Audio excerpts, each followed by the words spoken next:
اعوذ باللہ من الشیطان الرجیم بسم اللہ الرحمن الرحیم قل ان کنتم تحبون اللہ فاتبعونی یحببکم اللہ ویغفر لکم ذنوبکم واللہ غفور رحیم صدق اللہ مولانا العظیم۔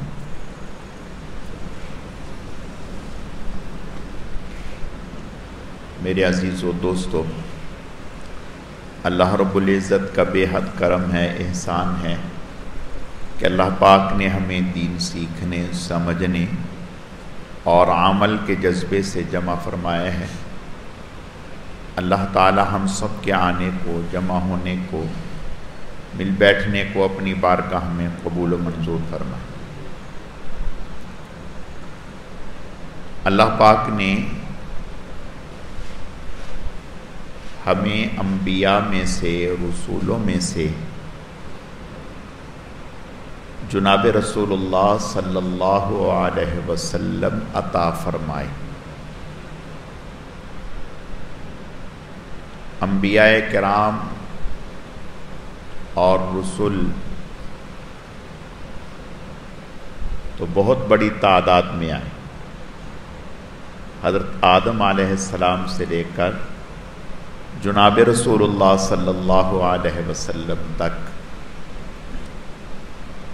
300 سے اوپر رسول آئے۔ باقی جتنے بھی تھے وہ انبیاء کرام تھے۔ ان انبیاء اور رسول میں سے اللہ پاک نے مجھے، آپ کو اور اس امت کو جناب رسول اللہ صلی اللہ علیہ وسلم عطا فرمائے۔ اللہ پاک اگر چاہتے تو ہمیں کوئی اور نبی دے دیتے،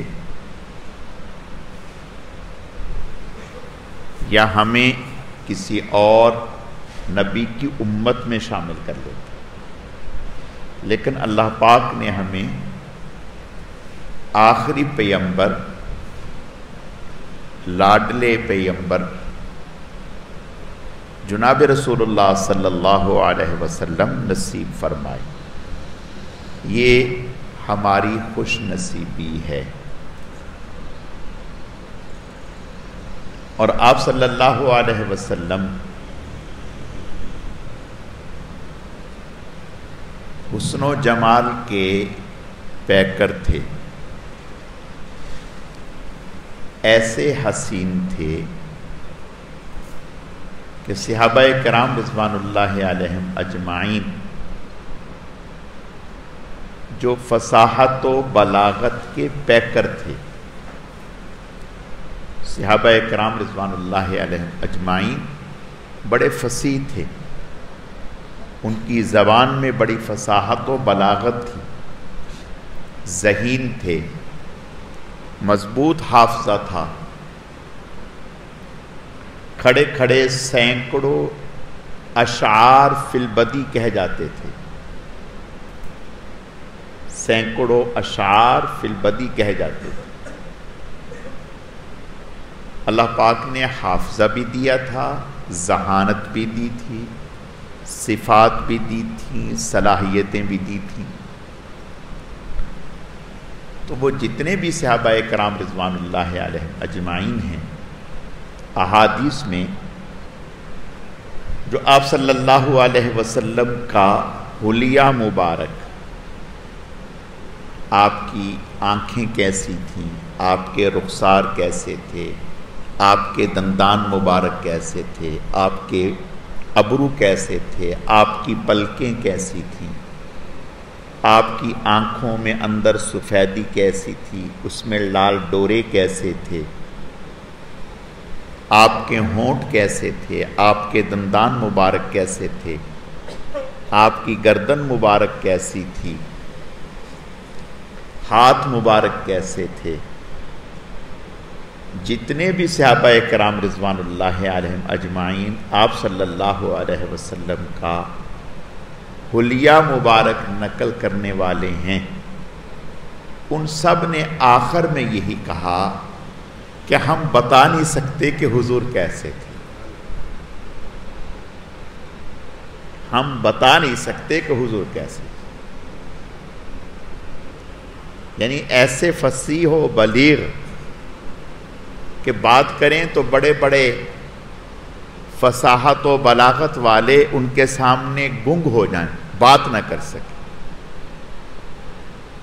اپنے علاوہ اوروں کو، عرب کے علاوہ اوروں کو عجم کہتے تھے، گونگے، کہ یہ ہمارے سامنے بولنے کی طاقت نہیں رکھتے. اور عربی زبان اتنی وسیع کہ ہماری زبان تو اس کے سامنے کچھ ہے ہی نہیں. اس کے باوجود حضور صلی اللہ علیہ وسلم کا جب حسن بیان کرتے تو آخر میں یہی کہتے کہ ہم کیا بتائیں، کیسے بتائیں کہ کتنے حسین تھے، بس یہ سمجھو کہ کسی ماں نے ایسا بچہ پیدا ہی نہیں کیا.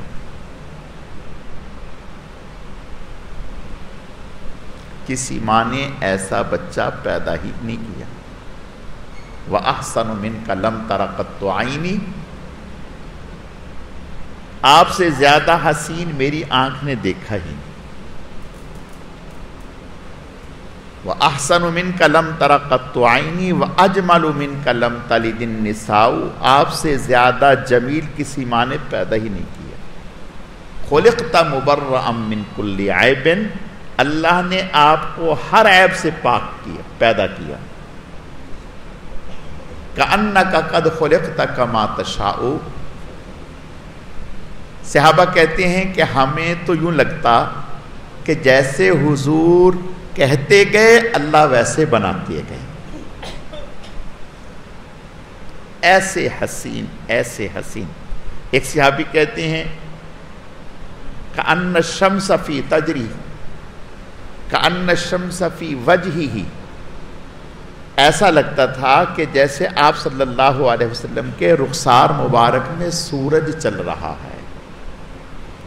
آپ کی خوشی بھی، اگر آپ خوش ہوتے تو وہ بھی چہرے سے عیاں ہو جاتی، اور اگر آپ غصے میں ہوتے تو وہ بھی چہرے سے عیاں ہو جاتا.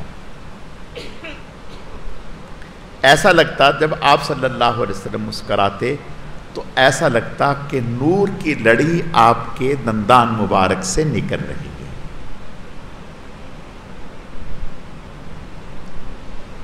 صحابی کہتے ہیں کہ ہم حضور کے ہاتھ میں مصافحہ کرتے تو قسم کھا کر کے کہتے ہیں کہ بہترین سے بہترین دبیز ریشم بھی اتنا ملائم اور نرم نہ ہوتا جتنا رسول اللہ صلی اللہ علیہ وسلم کے دستے مبارک تھے.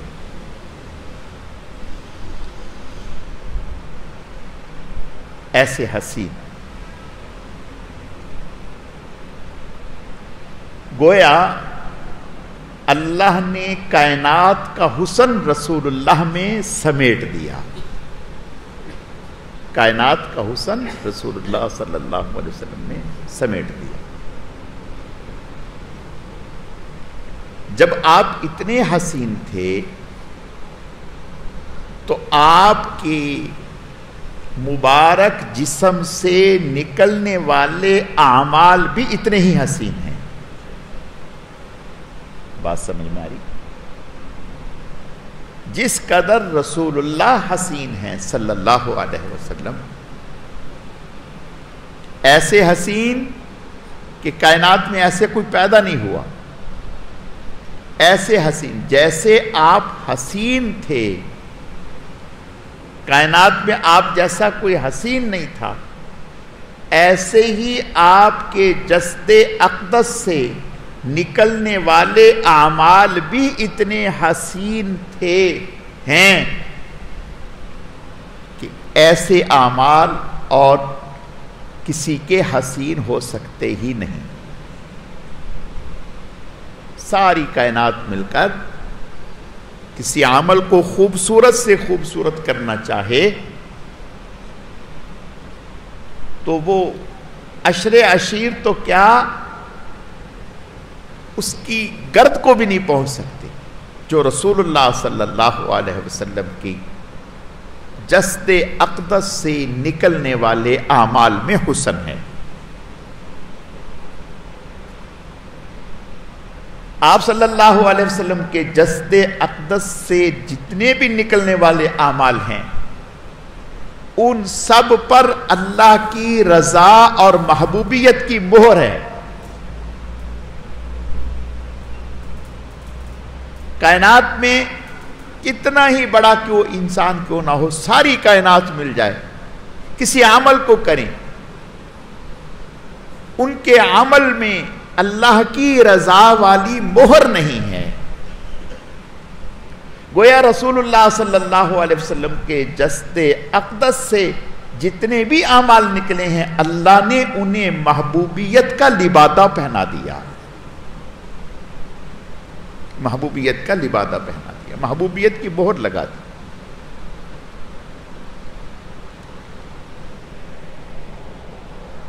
آپ صلی اللہ علیہ وسلم کے اعمال کے سامنے، آپ کی سیرت کے سامنے، آپ کی شریعت کے سامنے عام انسان تو بہت آگے کی بات ہے، غوث نبی ولی تو بہت بات کی بات ہے۔ پہلی شریعتوں میں سے کوئی بھی شریعت، کسی بھی نبی کی شریعت اب لا کر کے کھڑی کر دی جائے، اب اس میں کامیابی نہیں، کامیابی رسول اللہ صلی اللہ علیہ وسلم کے اعمال میں ہی ہے۔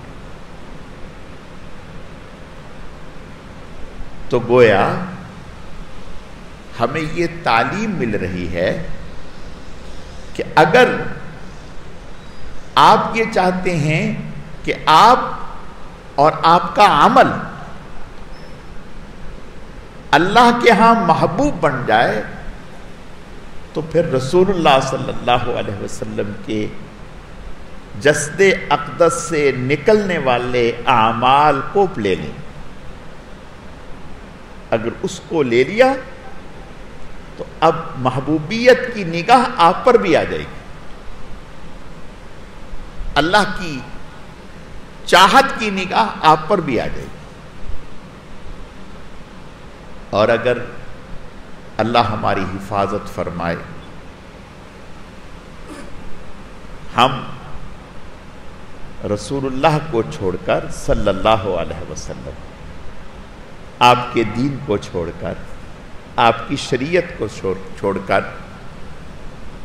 آپ کے راستے کو چھوڑ کر، آپ کی سیرت اور صورت کو چھوڑ کر جو غیر ہیں، دین کے دشمن ہیں، کافر ہیں، ان کے طور طریقوں کو لے لیں گے تو پھر سوچیں کہ ہم کہاں جا رہے ہیں، ہم کس کے پیچھے لگ گئے۔ صراط الذین انعمت علیہم، ہمیں تعلیم کیا دی گئی ہے؟ اللہ تعالی سے مانگا جا رہا ہے، اور ایک دفعہ نہیں، دن میں نہ جانے کتنی دفعہ مانگتے ہیں، سنت پڑھتے ہیں، نفل پڑھتے ہیں، فرض پڑھتے ہیں، واجب پڑھتے ہیں، قضائے عمری پڑھتے ہیں، صلاۃ التسبیح پڑھتے ہیں۔ تو سب سے پہلے تو اس مالک کے سامنے دست بستہ ہاتھ جوڑ کر، سر جھکا کر، ندامت کے ساتھ، شکستہ دل کے ساتھ یہ کہتے ہیں الحمدللہ رب العالمین، الحمدللہ رب العالمین۔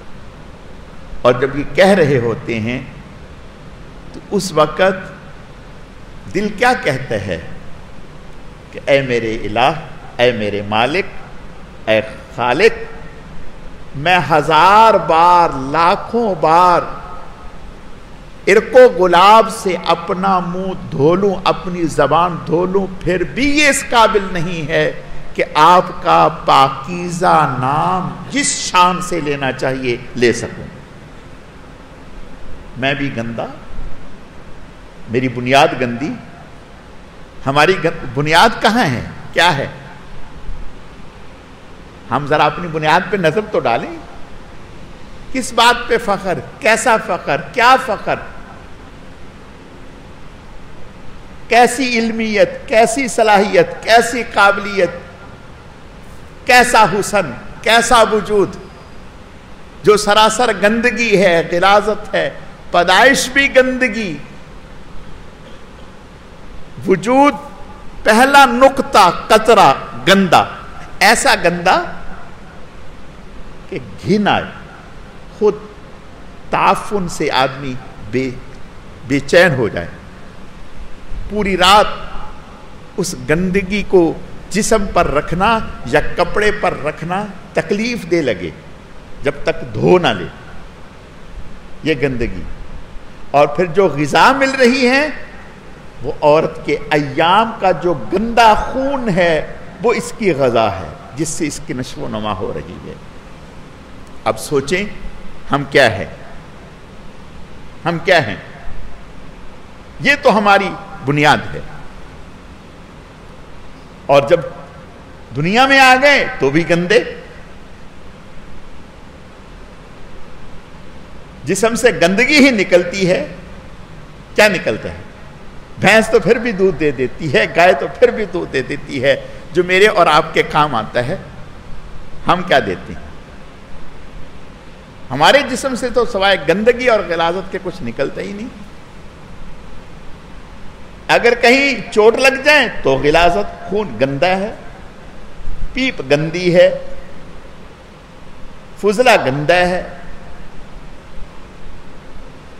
چند دن منہ نہ دھوئیں، چند دن منہ نہ دھوئیں، نہ سر دھوئیں نہ منہ نہ دھوئیں. دیانتداری سے آپ کسی مجلس میں بیٹھ نہیں سکتے. یہ جب 10 دن کے لیے اعتکاف میں بیٹھتے ہیں نا لوگ، 10 دن کے لیے اعتکاف میں بیٹھتے ہیں، سب سے زیادہ بس یہی بات پوچھتے ہیں کہ حضرت صاحب کوئی ایسی شکل بتا دے کہ نہا لیں. اب تو بیٹھا نہیں جا رہا، اتنا ہم سے بو آ رہی ہے، تعفن آ رہا ہے. یہ تو حال ہے اپنا. برش نہ کریں تو کسی کے پاس بیٹھ نہیں سکتے. سر میں کنگا اور تیل نہ کریں تو جوئیں پڑ جائیں. آنکھیں نہ دھوئیں تو ایک عجیب کیفیت ہو جائے. ناک کی خبر نہ لیں تو کیا حال ہو. اور اترانا کس پر؟ فخر کس پر؟ تو میں عرض یہ کرنا چاہتا ہوں کہ ہم تو ہیں ہی گندے. پیدائش ہی ہماری ایسی ہے. اور ہم کس قابل ہیں، کس لائق ہیں، کون سی خوبی ہے، کون سا کمال ہے. نہ زبان میں کوئی خوبی، نہ آنکھ میں کوئی خوبی. زبان بھی گندی. نہ دن میں کتنے جھوٹ بولتے ہیں، کتنے عیب لگاتے ہیں، کتنی غیبتیں کرتے ہیں. آنکھ اس کا حال بھی سامنے ہے، زبان اس کا حال بھی سامنے ہے، سوچ کا حال بھی سامنے ہے، غذا کا حال بھی سامنے ہے، لباس کا حال بھی سامنے ہے. تو ایسا گندا شخص کیا اچھا کرے گا؟ کیا اچھا کرے گا؟ یہ تو اس کا احسان ہے کہ ہم جو گندگی میں لپیٹ کر جو ایک چیز پیش کر رہے ہیں، یہ تو اس کا احسان ہے مالک کا کہ وہ اس سے نکلا ہوا کلمہ یا لفظ قبول کر لے. الحمدللہ رب العالمین جب انسان کہتا ہے، اور ایسا انسان جو سراپا گندا ہے، جب وہ یہ کہتا ہے اور شکستہ دل کے ساتھ کہتا ہے، تو آگے سے جواب کیا آتا ہے؟ حامدنی عبدی، میرے بندے نے میری تعریف کی، میرے بندے نے میری تعریف کی.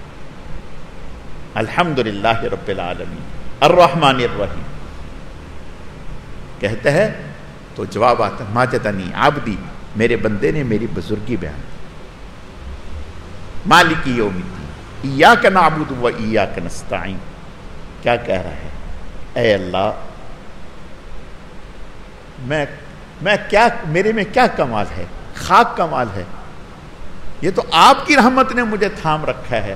میں کھڑا بھی ہوں تو آپ کی رحمت سے کھڑا ہوں. دیکھو دیانتداری سے، میرے سامنے جتنے بھی ساتھی بیٹھے ہیں یا میں بیٹھا ہوں، یہ اس کی رحمت سے بیٹھا ہوں. ذہن میں، ہمارے دماغ میں اللہ پاک نے ایک ایسا نظام رکھا ہے. ایسے مریض دیکھے ہیں ہم جو ان کا دماغی ایک حصہ فالج کی وجہ سے یا کسی وجہ سے متاثر ہو جاتا ہے، جس کی وجہ سے وہ بیلنس نہیں رکھ پاتے، کھڑے نہیں ہو پاتے، بیٹھ نہیں سکتے، گر جاتے ہیں. بہت سارے لوگ دیکھیں ان کو پکڑ کے بیٹھنا پڑتا ہے، نہیں تو گر جائیں گے. تو گویا میں اور آپ جو بیٹھے ہیں تو کسی نے بٹھا کے رکھا ہوا ہے، کھڑے ہیں تو کسی نے تھام کے رکھا ہوا ہے، ورنہ میری اور آپ کی مجال نہ تھی.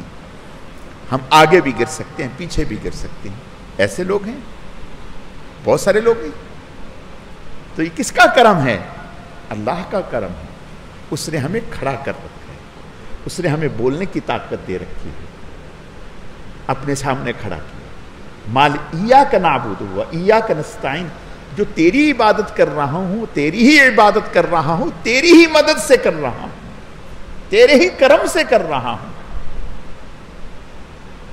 تیرے ہی کرم سے، تیری ہی عنایت سے، تیرے ہی فضل سے تیرے سامنے کھڑا ہوں، تیرے ہی کرم سے تیرے گیت گا رہا ہوں، تیرے ہی کرم سے تیری عظمت کے بول بول رہا ہوں، ورنہ میں تو کچھ نہیں تھا. اور آگے کیا کہہ رہا ہے؟ اتنی ساری تعریفیں کرنے کے بعد کیا کہہ رہا ہے؟ اہدنا الصراط المستقیم، مجھے سیدھے راستے کی طرف رہنمائی کیجیے. صرف اتنا نہیں، اہدنا الصراط المستقیم کا ایک معنی تو یہ ہے کہ مجھے سیدھا راستہ دکھا دیجیے. نہیں، دکھائیے نہیں، میرا ہاتھ پکڑ کر جب تک منزل مقصود تک پر نہ پہنچاؤں مجھے مت چھوڑیے، مجھے مت چھوڑیے.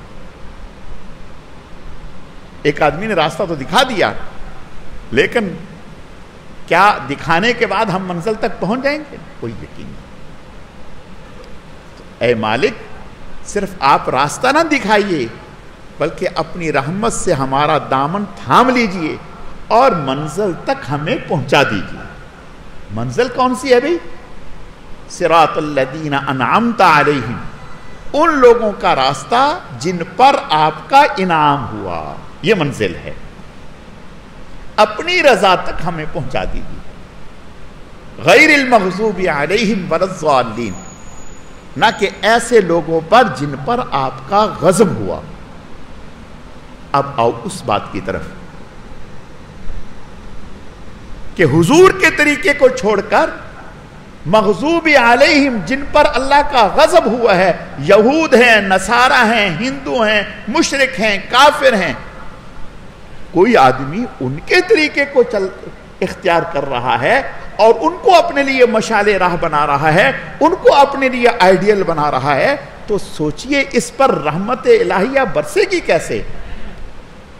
اس پر سکون آئے گا کیسے؟ اس کے کامیابی سے ہم کنار کیسے ہوں گے؟ اس کو عزت ملے گی کیسے؟ نہیں. جسے محبت کی نگاہ سے دیکھا، جس کے جسد اقدس کے ایک ایک نکلنے والے عمل کو رضا کی نگاہ سے دیکھا، محبت کی نگاہ سے دیکھا، صرف دیکھا ہی نہیں بلکہ جو بھی اس محبوب کے جسد اقدس سے نکلنے والے اعمال پر چل پڑے، وہ بھی محبوب بن گئے، وہ بھی محبوب بن گئے. نہیں تو اٹھائیں قرآن، محمد الرسول اللہ والذین معہ، جو آپ کے ساتھ ہو گئے، رسول اللہ صلی اللہ علیہ وسلم کے ساتھ ہو گئے، جنہوں نے آپ کا دامن تھام لیا، ہر چیز میں آپ کا دامن تھام لیا، صورت میں آپ کا دامن تھام لیا، سیرت میں آپ کا دامن تھام لیا، کردار میں آپ کا دامن تھام لیا، شریعت میں آپ کا دامن تھام لیا، عبادت میں آپ کا دامن تھام لیا، رشتے ناطے میں آپ کا دامن تھام لیا، غمی خوشی میں آپ کا دامن تھام لیا، تجارت میں، کاروبار میں، حکومت میں، معاملات میں، ہر چیز میں آپ کا دامن تھام لیا، وہ بھی اللہ کے محبوب بن گئے۔ ایسے محبوب کہ اللہ خود کہہ رہے ہیں فَإِنْ آمَنُوا بِمِثْلِ مَا آمَنْتُمْ بِهِ فَقَدِ اهْتَدَوْا، اب اگر ایمان لانا ہے تو ان جیسا ایمان لاؤ۔ تو پتہ چلا کہ رسول اللہ صلی اللہ علیہ وسلم سے بھی پیار آپ کے جسد اقدس سے نکلنے والے اعمال سے بھی پیار ہے، اور ان پر جو چل رہا ہے اللہ کو اس سے بھی پیار ہو جاتا ہے۔ اب سوچئے، اللہ ہماری حفاظت فرمائے۔ حضور علیہ السلام کا ارشاد ہے من تشبہ بقوم فہو منہم، جو کسی بھی قوم کی مشابہت اختیار کرتا ہے وہ انہی میں سے ہو جاتا ہے۔ حضور علیہ السلام تو عبادت میں یعنی عبادت میں بھی یہود و نصارہ کی طریقوں سے مخالفت فرماتے تھے کہ نہیں، یہودی اگر عاشوراء کا روزہ رکھتے ہیں تو فرمایا نہیں، ہم اس سے ہٹ کے چلیں گے، آپ 10 اور 11 کا بھی ساتھ رکھیں یا 9 اور 10 کا ساتھ رکھیں۔ گویا حضور علیہ السلام غیروں کی نقالی دین میں بھی پسند نہیں کرتے تھے، اور چاہیے جائے کہ عام زندگی میں تو اس لیے میرے عزیزو یاد رکھو، جب کوئی آدمی، یہ تجربے کی بات ہے، جب کوئی آدمی کسی کو دیکھ کر اس کے طریقے پر چلتا ہے، اس کو اختیار کرتا ہے، تو پہلے اس کی عظمت دل میں آتی ہے، پہلے اس کی بڑائی دل میں آتی ہے، پہلے اس کا حسن دل میں آتا ہے، پہلے اس کا اچھا ہونا دل میں آتا ہے، پھر آدمی ویسا رنگ ڈھنگ اختیار کرتا ہے۔ اب سوچئے، ہمارا معاشرہ، ہمارا طبقہ، ہمارے بھائی، ہماری بہنیں، وہ کس کا رنگ ڈنگ لیے پھر رہے ہیں، کس کے طریقے کو لے کے چل رہے ہیں؟ جب ان کے دلوں میں الیاذ باللہ، اللہ ہماری حفاظت فرمائے، کافروں کی، انگریزوں کی، یہودیوں کی، عیسائیوں کی عظمت ان کے دل میں آئے گی، انہیں وہ کامیابی کی نگاہ سے دیکھیں گے، انہیں وہ حسن کی نگاہ سے دیکھیں گے، تو گویا انہوں نے زبان حال سے اللہ کے نبی کے طریقے کو معمولی جانا۔ اگر اسے معمولی نہ جانا ہوتا تو اسے چھوڑ کر کبھی اس کو اختیار نہ کرتے، اور یہ بڑی خطرے کی بات ہے۔ دیکھو، کسی عمل کو اختیار نہ کرنا اور چیز ہے، لیکن اس کو معمولی سمجھنا یہ بڑی خطرے کی بات ہے۔ اللہ کے نبی صلی اللہ علیہ وسلم کے کسی عمل کو معمولی سمجھنا یہ بڑی نقصان کی بات ہے۔ اور آج ہم، اللہ ہماری حفاظت فرمائے، من پورے کے پورے ہی اس طرف بہ رہے ہیں، اس طرف جا رہے ہیں، حضور صلی اللہ علیہ وسلم کے طریقوں کو چھوڑ کر، حضور کی شریعت کو چھوڑ کر، حضور کے دین کو چھوڑ کر۔ تو میرے عزیزو، اس سے کامیابی نہیں ملے گی، اس سے تو ناکامی حاصل ہوگی، اس سے عزت نہیں ملے گی، اس سے تو ذلت حاصل ہوگی۔ اور یہ کتنی بڑی خطرے کی بات ہے۔ حضور علیہ السلام نے ارشاد فرمایا، جو جس سے مشابہت رکھتا ہے اللہ قیامت کے دن اسی کے ساتھ کھڑا کر دیں گے، اسی کے ساتھ کھڑا کریں گے۔ اور فرمایا کہ جو جس سے محبت کرتا ہے قیامت کے دن اسی کے ساتھ ہوگا۔ اب سوچیں، اس لیے میرے عزیزو، پوری کوشش کرنی چاہیے کہ ہم رسول اللہ صلی اللہ علیہ وسلم کے ہر عمل میں آپ کے طریقے کو تھامنے والے بن جائیں انشاءاللہ۔ اگر ہم ایسا کرنے میں کامیاب ہو گئے تو الحمدللہ ہم اللہ تعالیٰ کی رضا والی جو نعمت ہے اس تک پہنچ گئے، ہم ان لوگوں میں شامل ہو جائیں گے جن پر اللہ کا انعام ہوا ہے۔ اور اگر خدا نخواستہ ہم نے دوسرا طریقہ اختیار کر لیا، اوروں کا طریقہ اختیار کر لیا، تو میرے عزیزو وہ لوگ ہیں جنہیں اللہ پاک نے نظر رحمت سے نہیں دیکھا، یہود ہوں، نصارہ ہوں، جو بھی ہوں۔ آج ایک بات اچھے سے سمجھیں، کوئی بھی خوشی ہو، جشن آزادی ہے، آج ہماری ساری قوم دیکھو نعمت کے ملنے پر اللہ کا شکر ادا کرنا ہے۔ کوئی بھی نعمت، لباس مل گیا، کھانا مل گیا، سواری مل گئی، گھر مل گیا، اس کے اعتبار سے وطن ملنا تو بہت بڑی نعمت ہے، بہت بڑی نعمت ہے اس وطن کا مل جانا۔ اور کن قربانیوں سے ملا؟ ایسے موقع پر دو چیزیں ہمیشہ پیش نظر رہنی چاہیے۔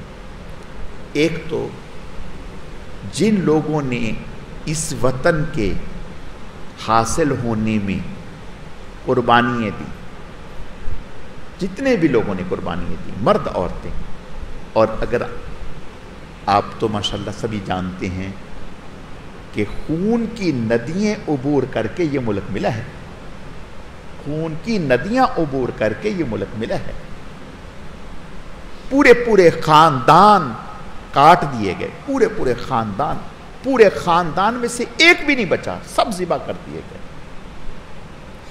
عورتوں نے نہروں میں، کنووں میں چھلانگے لگا کر اپنی عزت آبرو کی حفاظت کی، شہید ہو گئی لیکن اپنی عزت آبرو بچائی۔ ایسے میں ایسے محسنوں کو، شہداء کو یاد نہ رکھنا، یہ اللہ کی نعمت کی ناقدری ہے۔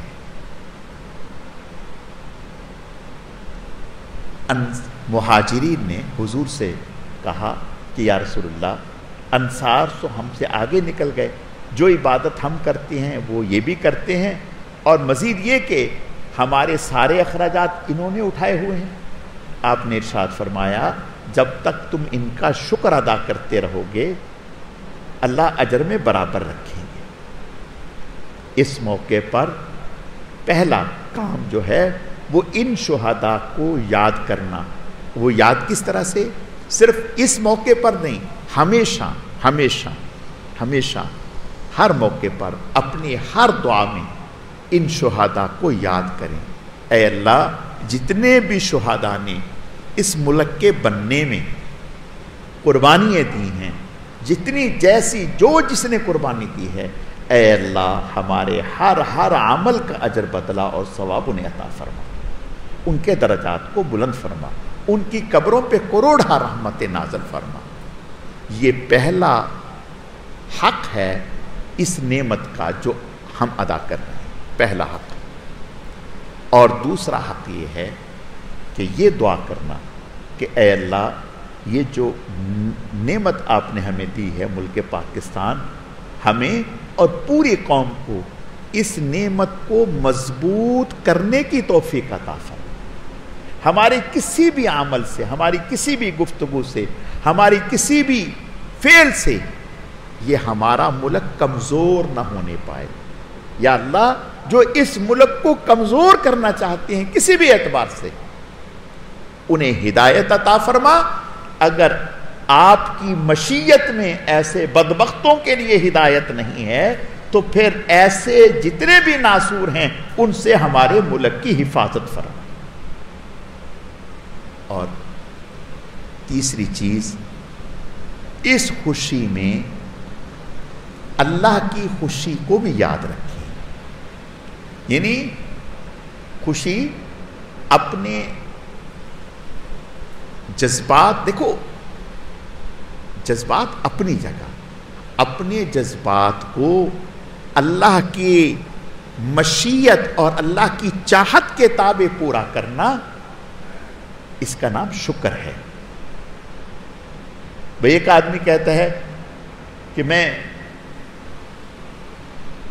شراب پیوں گا خوشی میں، ایک آدمی کہتا ہے میں ڈانس کروں گا، ایک آدمی کہتا ہے میں گانا بجانا کروں گا۔ نہیں، ایسا نہیں۔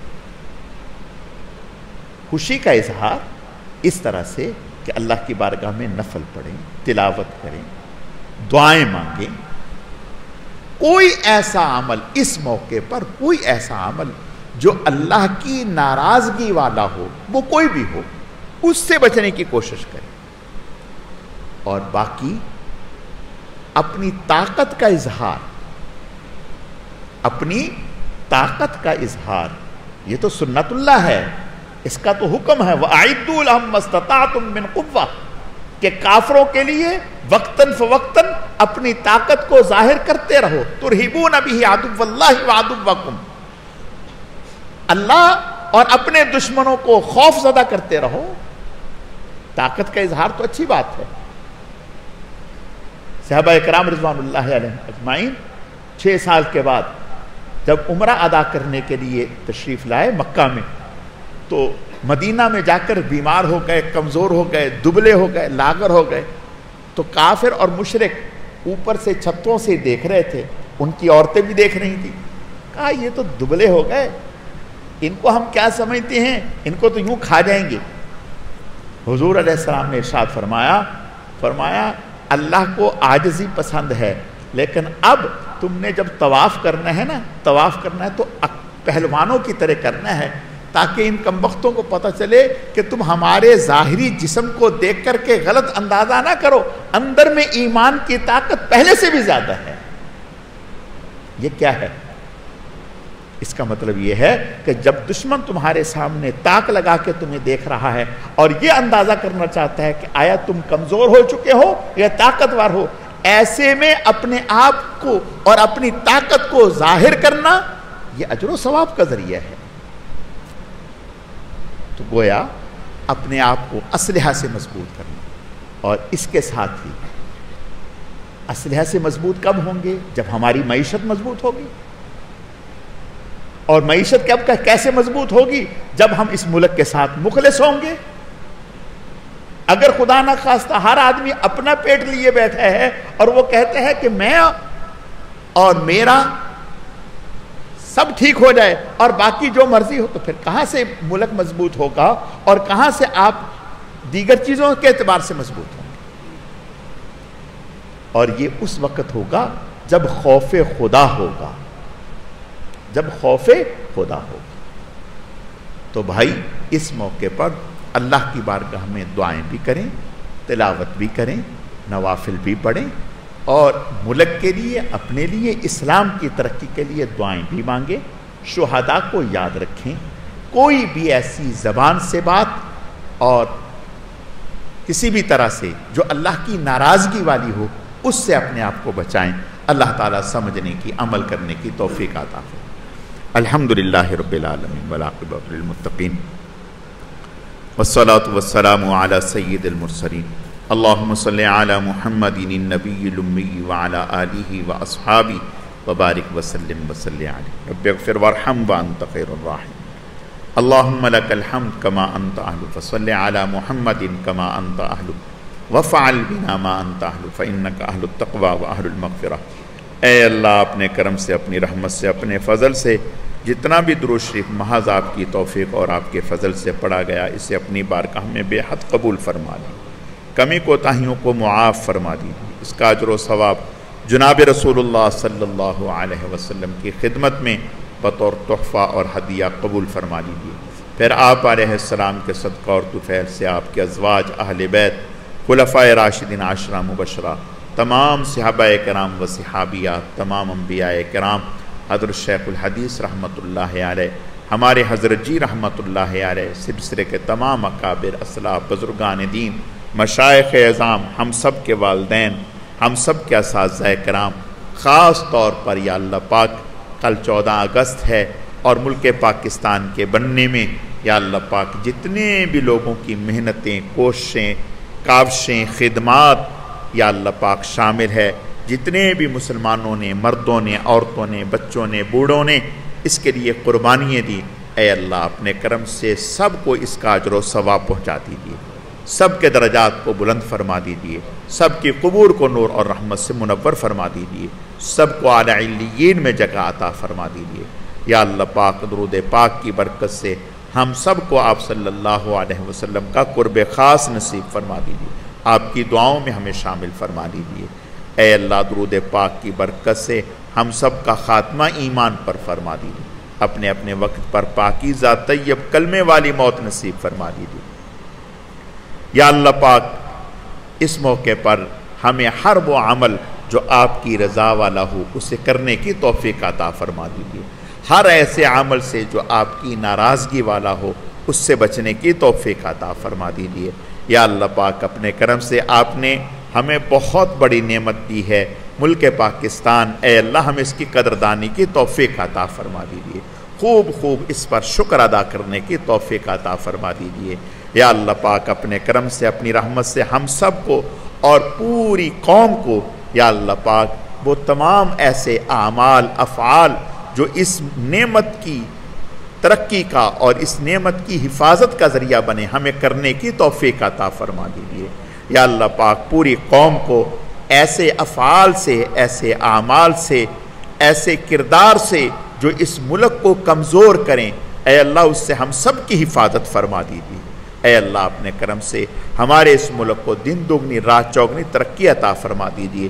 نظر بد سے اس کی حفاظت فرما دیجیے۔ جن مقاصد کے لیے اے اللہ اس ملک کو حاصل کیا تھا، یعنی اس ملک میں قرآن و سنت کی بالادستی، اے اللہ اپنے کرم سے اس مقاصد میں ہمیں کامیابی نصیب فرما دیجیے اے اللہ۔ اس ملک میں اسلام کا بول بالا فرما دیجیے، اسلام کو غالب فرما دیجیے، کفر کو مغلوب فرما دیجیے اے اللہ۔ اس ملک کو نہایت ہم سب کو محبت کے ساتھ اے اللہ مل جل کر کے اس ملک کی ترقی کے لیے کوشاں رہنے کی توفیق نصیب فرما دیجیے، محنت کرنے کی توفیق نصیب فرما دیجیے۔ آپس میں جو نفرتیں ہیں، عداوتیں ہیں، اے اللہ اسے دور فرما دیجیے اے اللہ۔ مخلص ہو کر اے اللہ، مخلص ہو کر اس ملک سے مخلص ہو کر اے اللہ، اس قوم سے مخلص ہو کر اے اللہ ہمارے سربراہان کو اس ملک کو آگے بڑھانے کی توفیق نصیب فرما دیجیے اے اللہ۔ اپنے کرم سے، اپنی رحمت سے اپنا خوف نصیب فرما دیجیے اے اللہ، اپنی محبت نصیب فرما دیجیے، اپنا تعلق نصیب فرما دیجیے اے اللہ۔ ہمارے دلوں سے اپنے غیر کی محبت، اپنے غیر کا خیال نکال دیجیے، اپنی محبت، اپنی چاہت ہمارے دلوں میں پیدا فرما دیجیے اے اللہ۔ ان اعمال کی توفیق عطا فرمائیے جن سے آپ راضی اور خوش ہوتے ہیں، ان اعمال سے ہماری حفاظت فرمائیے جن سے آپ ناراض ہوتے ہیں یا اللہ پاک۔ ایسے جتنے بھی عناصر ہیں جو اس ملک کو کمزور کر رہے ہیں یا کمزور کرنا چاہتے ہیں، اے اللہ انہیں ہدایت عطا فرمائیے، انہیں ہدایت عطا فرمائیے اے اللہ، انہیں ہدایت عطا فرمائیے۔ اگر آپ کی مشیت میں ان کے لیے ہدایت نہیں ہے تو پھر ان کے شر اور فتنوں سے ہمیشہ ہمیشہ کے لیے ہم سب کی اور ہمارے ملک پاکستان کی حفاظت فرمائیے اے اللہ۔ ہماری دعاؤں کو قبول فرمائیے۔ سبحان ربک رب العزت عما یصفون وسلام علی المرسلین والحمد للہ رب العالمین برحمتک یا ارحم الراحمین۔